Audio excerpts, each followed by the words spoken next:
जय माता दी। जय माता दी।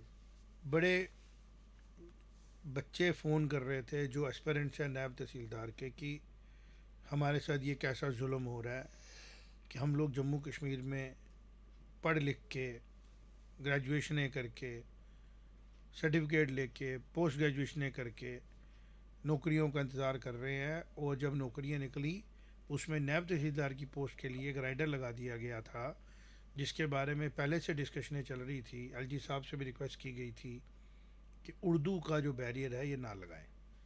ये बड़ी ओपन सी बात है कि उर्दू जम्मू डिवीज़न में बहुत ज़्यादा बच्चे पढ़ते नहीं हैं, और साथ ही साथ ये एक ऐसी लैंग्वेज है जो बाकी लैंग्वेज के साथ पैरेलल खड़ी है, कोई कम ज़्यादा नहीं, पैरेलल। तो जब बच्चों ने ये देखा, एस्पिरेंट्स ने देखा कि हम नायब तहसीलदार का एग्ज़ाम भी क्वालिफाई कर चुके हैं, बाकी सारे पैरामीटर हमारे पूरे हैं जम्मू डिवीज़न के बच्चों के, लेकिन चूंकि हमें उर्दू नहीं आता है तो हमारे को ये जॉब नहीं मिल रही है, तो देखने में ही समझ में आता है कि जम्मू कश्मीर के जो पॉलिटिकल हालात हैं उनको देखते हुए पहले ये गुहार लगाई गई एलजी साहब से, और एलजी साहब ने कमिटमेंट की कि मैं इसका पूरा ध्यान दूंगा, और आज एलओपी साहब ने भी उनको लिखा है। लेकिन उम्मीदें हैं उमर अब्दुल्ला साहब से, क्योंकि वो इस यूटी के पहले चीफ मिनिस्टर हैं और भेदभाव नहीं करने का उनका करेक्टर है। चूँकि एक प्रोसेस था, चला आ रहा था, और बहुत से बर्डन्स हैं, बात वहाँ तक पहुँचाएंगे, सत्संग में बात करेंगे, और मुझे पूरा विश्वास है, राजा भैया मेरे साथ हैं, रवीश है, आशीष है, डिस्कस करेंगे कि उमर अब्दुल्ला साहब समय रहते इसके ऊपर एक फ़ैसला लेंगे और जम्मू के लोगों को, जम्मू के बच्चों को, non Urdu speaking and knowing लोगों को इंसाफ देंगे। आप क्या कहते हैं जमाल साहब इसके बारे में? बिल्कुल जी। आप इस तो लोगों से मिल रहे हैं, बच्चे बिल्कुल बड़े परेशान हैं। बड़े परेशान हैं कि उन्होंने क्वालिफिकेशन अच्छी ली हुई है, डिग्रीज की हुई हैं, फिर इस उम्मीद पे थे कि जॉब देगी सरकार, और उर्दू का जो बैरियर लगा, जैसे आपने कहा, जम्मू डिवीज़न के काफ़ी बच्चों को निराशा हो रही है कि हम लोग कर कुर के भी इस बैरियर को क्रॉस नहीं कर पा रहे हैं। और मैं सरकार को ये भी एक अपील करूँगा आम आदमी की तरफ से, जैसे आम लोग परेशान हैं, जो बच्चे डिग्री करके निकलते हैं जिस भी सब्जेक्ट में, कम से कम 2 साल में 3 साल में कुछ ऐसा हो कि उसके रिलेटेड वो उनकी वो पोस्टें निकालें। अब वो वैसा होता नहीं है। बच्चा डिग्री किसी चीज़ की करता है। अब जैसे अब ये एग्ज़ाम आया, ठीक है, आपकी बात बिल्कुल दुरुस्त है, जम्मू डिवीज़न के मैक्सिमम बच्चे उर्दू नहीं जानते हैं, तो उनको बड़ी उम्मीदें थी कि हम ये करके गवर्नमेंट में आएंगे और लोगों का करेंगे, भलाई का काम करेंगे। लेकिन ये जो अब उमर साहब से और एलजी साहब से यही उम्मीद है कि इसको वो बैरियर को हटा दें। ये ताकत उमर साहब के पास है, चीफ बिल्कुल मिनिस्टर साहब के पास, सर्विस सिलेक्शन बोर्ड की सारी ताकत जो है वो उन्हीं चीफ के मिनिस्टर पास साहब है। के पास है।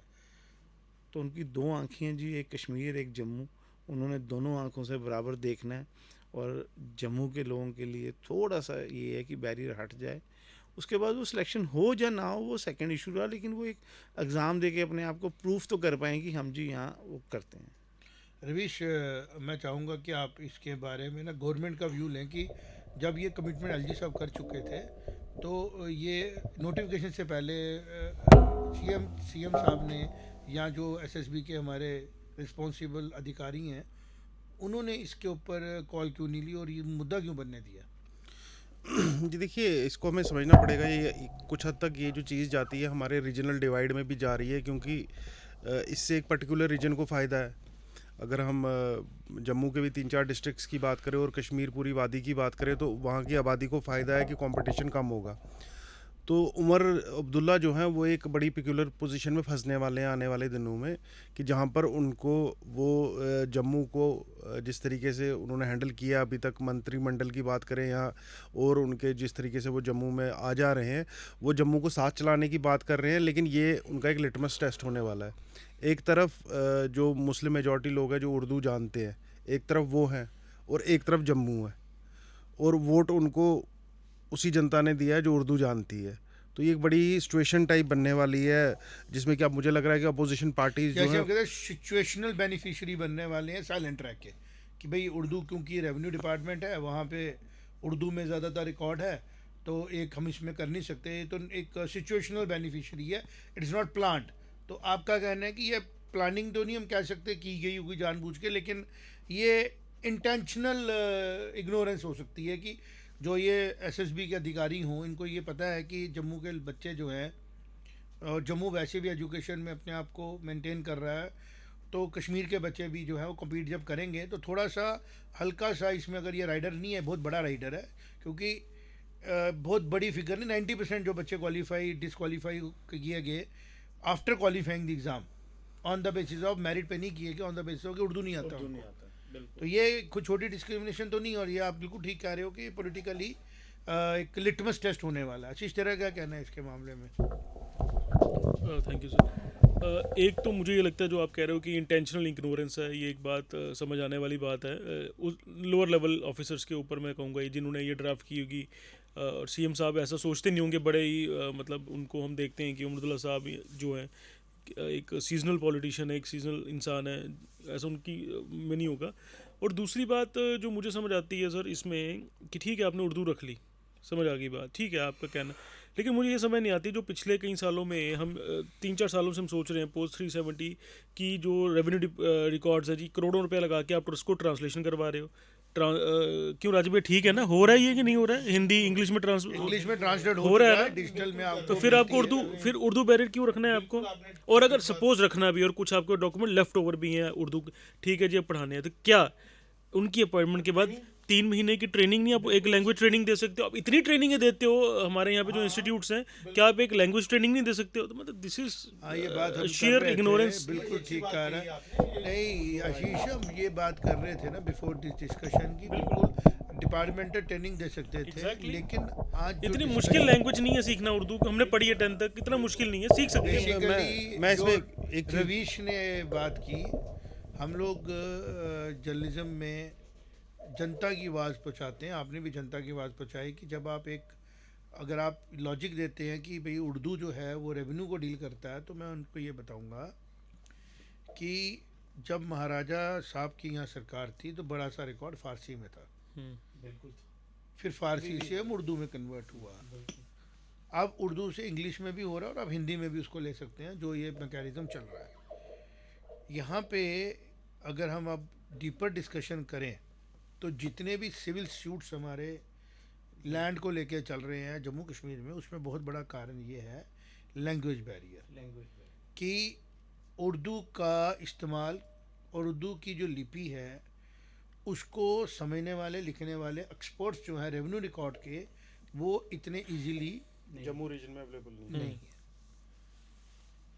और जब 2025 में हम पोस्टर निकाल रहे हैं नायब तहसीलदार की, जो फर्स्ट हैंड, जो इसके बाद तहसीलदार साहब को उन्होंने रिपोर्ट करनी है, और बड़े मौक़ों पे उनको तहसीलदार की तरह एज ए डिप्टी भी काम करना पड़ता है, उसमें उर्दू का बैरियर रखने से आप एक जिसको हम बोलते हैं ना, एक फिर से हमें उसी मुकाम में वापस भेजने की कोशिश कर रहे हैं, अनइंटेंशनली और इंटेंशनली हम कमेंट नहीं कर सकते, जहाँ पे रीजनल डिवाइड बढ़े। सर आप कह रहे हैं कि हमें वापस से Discrimination बढ़े। पास्ट की तरफ लेके जा रहे हैं, वापस से हमें हिस्ट्री में आपको धकेला आगे जा रहा है। बढ़ना है, और बच्चों की Right. डिमांड है, यूथ की डिमांड है। हमने देखा है कि यूथ को मोटिवेट करने के लिए, मेन स्ट्रीम में लाने के लिए कश्मीर में बहुत से बड़े बड़े फैसले लिए गए, उनको मेन स्ट्रीम में लाने के लिए, मोटिवेट करने के लिए जॉब्स दी गई, पुलिस में दी गई, जो लोग गलत रास्तों को छोड़ के वापस आए। जो ये यूथ हमारा नायब तहसीलदार का एग्ज़ाम दे रहा है, ये तो ऑलरेडी सही रास्तों पे है, ये स्कूल से कॉलेज, कॉलेज से स्कूल, उसके बाद यूनिवर्सिटी पहुंच के पढ़ लिख के आ रहा है। अगर आपको लगता है कि नायब तहसीलदार को उर्दू की नॉलेज चाहिए, तो आप एक उर्दू का एक्सपर्ट की पोस्ट एक और क्रिएट करो, जो रेवेन्यू की ट्रेनिंग लेके आया हो, और स्पेशली ट्रेनिंग ही रेवेन्यू की ली हो, जिस तरह रवीश आशीष ने डिस्कशन में काम कह रहे थे, और उसको आप एज एन असिस्टेंट जो है पटवारी के साथ भी रखें, बिकॉज बड़ी जगहों पे हमने देखा है कि पटवारी भी जो है वो ग्राउंड पे उर्दू की बात नॉलेज उतनी उसको नहीं है, क्योंकि ये 10वीं पास पोस्ट है, और 10th में जो उर्दू पढ़ा होता है, लिखा होता है, वो इतना वो अंडरस्टैंड करना लिखना इतना मुश्किल आसान होता है नहीं उसके होता है, बिकॉज रेवेन्यू जो है ना, इसी वजह से हम लोगों के केसेस में ये बड़ा मसला है। अब हम आते हैं रेवेन्यू के जो ऑफिशियल्स हैं, जो हायरार्की है, नायब तहसीलदार से शुरू होती है, फिर वो तहसीलदार, ACR और IS अफसर हमारे DC आते हैं, डिपकॉम आते हैं, और डिपकॉम में रेवेन्यू सेक्रेटरी होता है। अगर हम ये लैडर चेक करें तो उर्दू यहाँ पे किसी के लिए भी कंपलसरी नहीं है, बिल्कुल नहीं है। तो फिर नायब तहसीलदार के लिए उर्दू कंपलसरी रखने का मकसद क्या था? और अगर ये फैसला जिसको बोलते हैं ना कि एक प्रोसेस चला आ रहा था, 15 में भी था, सुनने में आता है कि 2009 में एक बार कभी फैसला लिया गया था कि अब उर्दू की ज़रूरत नहीं है, वो अभी हमें क्लैरिटी नहीं है। फिर SSB ने क्यों लाया? क्योंकि 19 में जब ये पोस्टें निकली थी तब भी इसकी रिक्वेस्ट दी गई थी, बिल्कुल। लेकिन जब अब 25 में निकाल रहे हैं UT के बनने के बाद और रिक्वेस्टें ऑलरेडी पड़ी हैं, तो वो पहले ही कोशिश कर लेनी चाहिए थी कि रिमूव हो जाए। और जो युवा है भारत का, जम्मू कश्मीर का ख़ास तौर पे, वो जम्मू और कश्मीर के युवाओं में दोस्ती सौहार्द बढ़े, ना कि उसको एक मौका मिले ये कहने का कि मैं तो कश्मीर का हूँ और मुझे उर्दू आता है तो मेरे को ज़्यादा बेनिफिट मिलेगा, तुम जम्मू के हो तुम्हें कम मिलेगा। तो फ्यूचर ऑफ जम्मू कश्मीर के लिए ऐसी चीज़ें रखना बहुत अच्छी चीज़ नहीं है।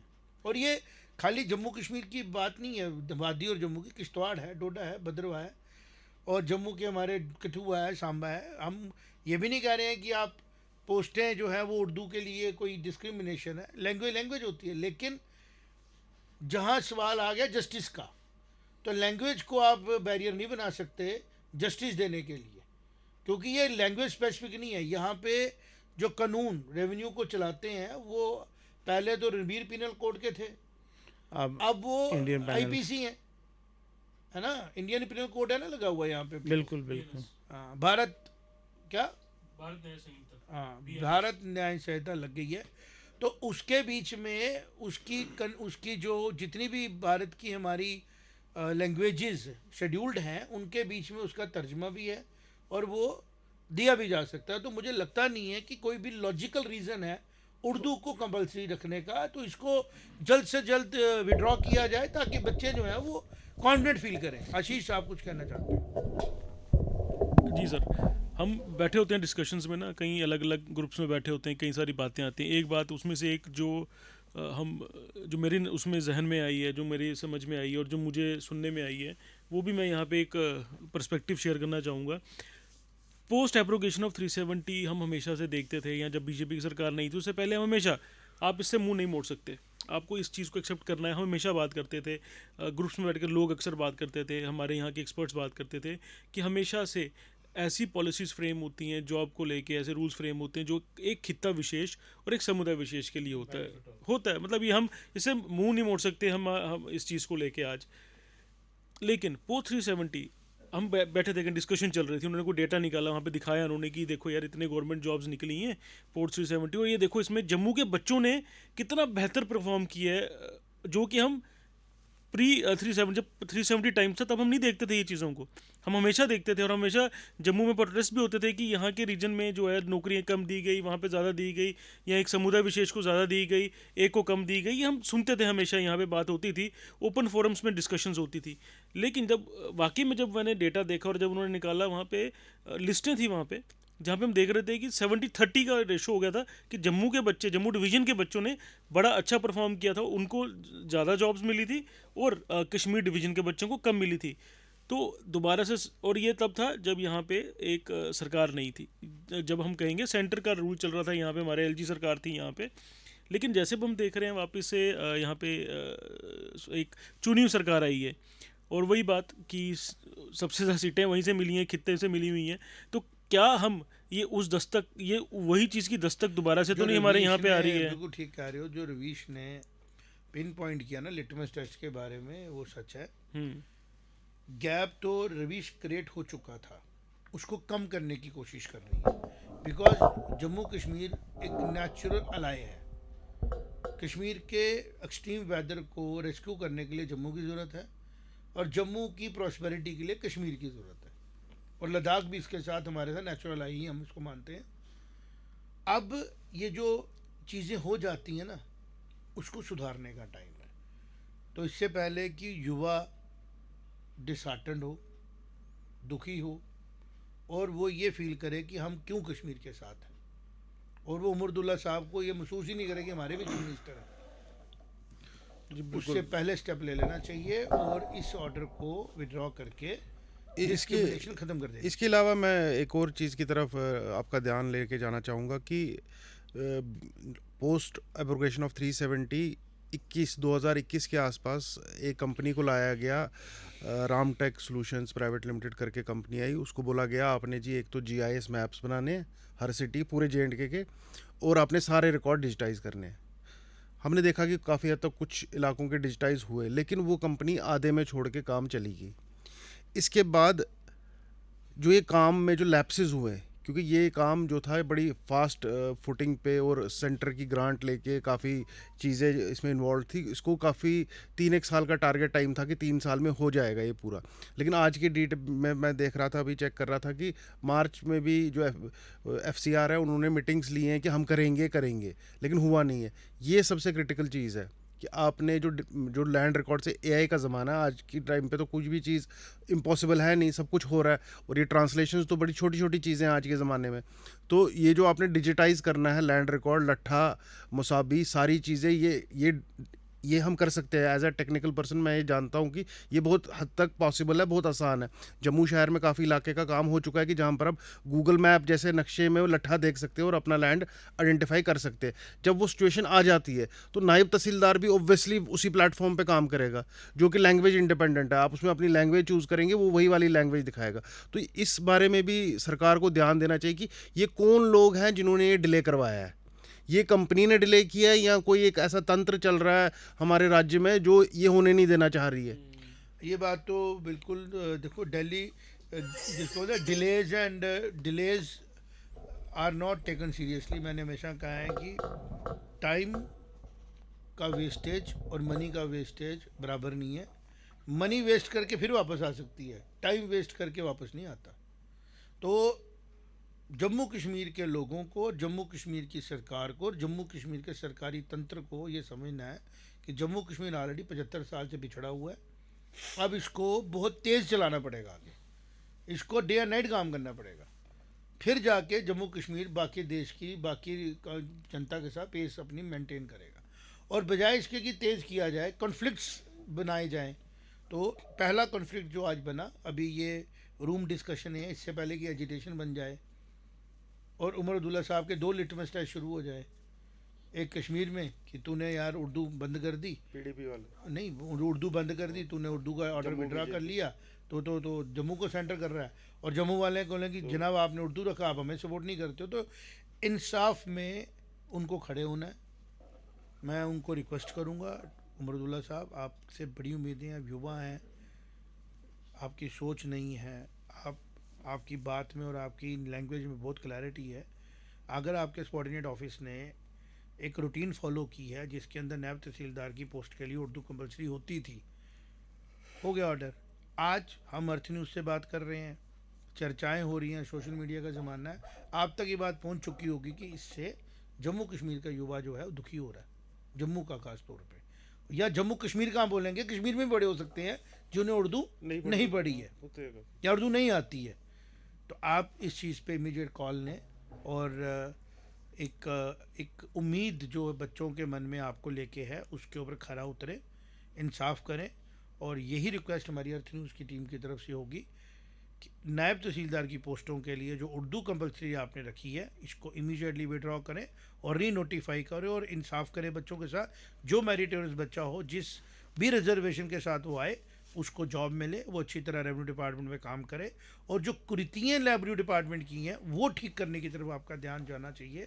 जो बहुत बड़ी प्रॉब्लम है कि लैंड की इंटरप्रटेशंस, और दूसरी बात आपके पास बहुत अच्छे काबिल लॉयर्स हैं, अगले शो में हम उनका नाम भी लेंगे, जो रेवेन्यू के एक्सपर्ट्स हैं, उनको एडवाइज़र अपॉइंट किया जाए रेवेन्यू सेक्रेटरी के साथ, ताकि रेवेन्यू सेक्रेटरी जो है वो अपनी एफिशिएंसी को और बढ़ा सके। क्योंकि जब वो केसेस जाते हैं कोर्ट्स में तो कोर्ट से रिलीफ मिलता है, तब तक डेवलपमेंट स्टॉल होती है। जो इंडस्ट्रियल पॉलिसी लाई गई उसमें बहुत बड़ा रीज़न हुआ थोड़ा बैकफुट पे जाने का कि लैंड्स रिकॉर्ड जो है हमारे वो सीधे नहीं है, सिविल सूट्स हैं, भाइयों में झगड़े हैं, उसमें क्या डिविजन्स नहीं हुई हैं, नक्शे प्रॉपर नहीं मिलते हैं। तो आप अगर उसको स्ट्रीमलाइन कर लें, जो भारत के अंदर जो जम्मू कश्मीर का लैंड बैंक है, ये जम्मू की बहुत बड़ी रिसोर्स है, माइनिंग में भी इसकी ज़रूरत है, किस्मों में भी प्रॉब्लम है। तो उसके बीच में अगर आपकी नायब तहसीलदार की पोस्टें डिले भी नहीं करनी है, क्योंकि उनकी पोस्टों से भी काम जो रुकता है, रिक्वायरमेंट है, तो आप जल्दी से जल्दी इनको फिलअप करें और उर्दू का बैरियर से इसको डिले मत होने दें। तो फिर जो रेवेन्यू की प्रॉब्लम है सॉल्व हो, और जो इंडस्ट्रियल पॉलिसी डिले हुई अगर वो दोबारा आती है तो वो मल्टीपल टाइम्स ज़्यादा इफेक्टिवली इम्प्लीमेंट की जाए और जम्मू कश्मीर में रोज़गार आए, और जो आपका भी सपना है नया जम्मू कश्मीर को लेके वो भी आप पूरा कर सकें। तो अर्थ न्यूज़ में हम अपील करते हैं, रिक्वेस्ट करते हैं कि जो उर्दू का आपने नोटिफिकेशन निकाला है ये इमीडिएटली आप विड्रॉ करें और जम्मू कश्मीर के युवाओं को न्याय दें। धन्यवाद। जय माता दी। जय माता दी।